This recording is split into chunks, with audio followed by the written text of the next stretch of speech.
প্রতিদিন এত এত কাজ করো, কাজ যেন গোছাতেও পারছি না, শেষও করতে পারছি না। কি যে একটা অবস্থা, সময়ের সাথে পেরিয়ে উঠছি না। অন্যদিকে রান্না বান্না, তারপরে আবার ফ্রিজ ক্লিনিং এর একটা বিষয় আছে। যেহেতু রমজান মাস, এখনো মাছ তরকারি আনা হয় নাই, সেক্ষেত্রে ফ্রিজে তো ডিব্বা ডাব্বার অভাব নেই। তো মাত্র 1-2 দিনের জন্য সামান্য একটু বাজার করে নিয়ে আসলাম। সকালে গিয়ে জামাই বউ, আসসালামু আলাইকুম, সবাই কেমন আছেন? আশা করছি সবাই ভালো আছেন। আসলে একটা সংসারে যে কত কিছু লাগে, লাগার কোনো শেষ নেই। আপনি বাইরে থেকে কিনে খাবেন না আনহেলদি, বাসায় করে খাবেন, হাজারটা আইটেমের মশলা লাগে, আর হাজারটা আইটেমের মশলার দাম হাজার রকমের, আবার কত কিছু লাগে। তো যাই হোক, সব কেনাকাটা টুকটাক যা আমার ইমার্জেন্সি লাগতো সব কিছু করলাম রাত্রে। সকালবেলা আবার বললাম না, আমি এখনো রোজার বাজার করা হয় না, কাঁচা বাজার, কিন্তু ফ্রিজ কিন্তু অলরেডি খালি। তো আপনাদের ভাইয়া বলতেছে তুমিই চলো, তোমার যা একদম প্রয়োজনীয় তুমি সেগুলো নিজে চয়েস করে গিয়ে কিনে নিয়ে আসো। এরপরে আবার সকালে গিয়ে তার সাথে গিয়ে টুকটাক যা যা লাগে সেগুলো আবার কিনে নিয়ে আসলাম। সত্যি কথা কি, একটা সংসারে এত কিছু যে কেন লাগে আমি নিজেও জানি না। অল্প খান, বেশি খান, শাক খান, লতা পাতা খান, যাই খান, লাগার কোনো শেষ নেই। তো যাই হোক, এগুলো এখানে সকাল সকাল এই সমস্ত টুকটাক যা যা লাগে হালকা পাতলা, মানে আজকে খাবো আর গতকালকে মানে আগামীকালকে খাবো। গতকালকে তো আবার ডিম দিয়ে আলু রান্না করছি। বাচ্চাদের তো গতকালকের খাবার মন মতো হয় নাই, রাতের বেলা তার বাবা আবার কাচ্চি এনে খাওয়াইছে। তো আজকে তো আর উল্টাপাল্টা খাবার দাবার হলে চলবে না, তো একটা দেশি মুরগিও এনেছিলাম।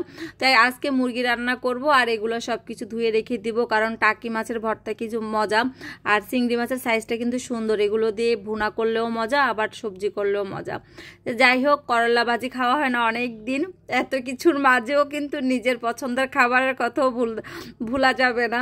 তো যাই হোক, এই তো আমি করলা ভাজি করব, আর করলাতে সবসময় বড় বড় টুকরো করে পেঁয়াজ দেওয়া হয়।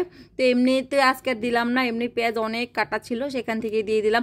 কারণ কি, কাজ কিন্তু আমার যেরকম, আমি তো এনে দিচ্ছি, তারপরে এগুলো রেডি করে দিচ্ছে, আমি করছি, কিন্তু আপার অনেক কষ্ট হয়ে যায়। তো যাই হোক, আজকেও আপার যেতে যেতে প্রায় 1:30টা বেজে গেছে।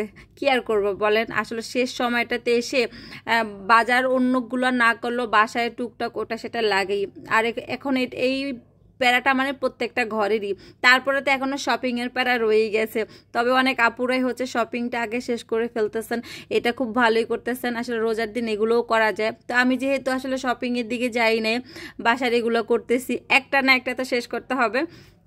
তো দেশি মুরগি রান্না করলে আমি ওই যে সব সময় একটু মশলাগুলো সব একদম একসাথে বাটিতে করে নিয়ে তারপরে দিয়ে দিই, ভালোই লাগে। আর মুরগিটা খুবই ভালো ছিল। তো এখানে ভালো মতো মশলাটা কষিয়ে আমি এটা করতেছি, আবার অন্যদিকে মাছও ধুইতেছি। আপনাদের কি কি অবস্থা বলেন, কার কি অবস্থা, কি কতটুকু কাজ এগোলেন? সবাই ব্যস্ত, আমি তো আপুদের পেজগুলোতে ঠিকঠাক মতো যেতেই পারছি না, এমনকি আমার মায়ের সাথেও ঠিক মতো ফোনে কথা বলতে পারছি না, আমি সময়ই পাচ্ছি না। আমার মানে সব কাজ শেষ করতে করতে প্রায় 2টা-2:30টার উপরে বেজে যায়। এরপরে ভিডিও এডিট করে ভয়েস দিয়ে তারপরে কনভার্ট হতে হতে আমি গোসল করি, তারপরে আপলোড দিতে দিতে আমি ভাত খাই, আপলোড হয়ে গেলে আমি ছেলেকে আনতে যাই। কি যে একটা লাইফস্টাইল! তারপরও আলহামদুলিল্লাহ ব্যস্ততার লাইফটাই আমার কাছে সবচেয়ে ভালো লাগে। তো এইদিকে একটু আলু দিব, আলু দিলে কিন্তু বেশ মজাই লাগে। অন্যান্য কাজগুলো আপনাদের সাথে শেয়ার করছি না, আসলে ভিডিও করে তারপরে রান্না বান্না কাজ করে এত কিছু পসিবল হয় না। তো আজকে কিন্তু অনেক চিকেন নামিয়েছিলাম, ভাবছিলাম যে আজকে অনেকগুলো ফ্রোজেন আইটেম করব, কিন্তু এদিকে মাছ ধোয়া, রান্না বান্না, এত কাজ দেখি আর পারতেছি না। আর আমার গতকালকের কাজ করে আমার একদম রাতে জ্বর চলে আসছে। তো আজকে চিন্তা করলাম শুধুমাত্র মানে চিকেন সাসলিকটা বানাবো, আর কিছুই বানাবো না। কালকে পারি পরশু পারি, যখন পারি মানে করে ফেলবো, ঘরে আছে যখন তখন করাই যাবে, প্যারা নাই।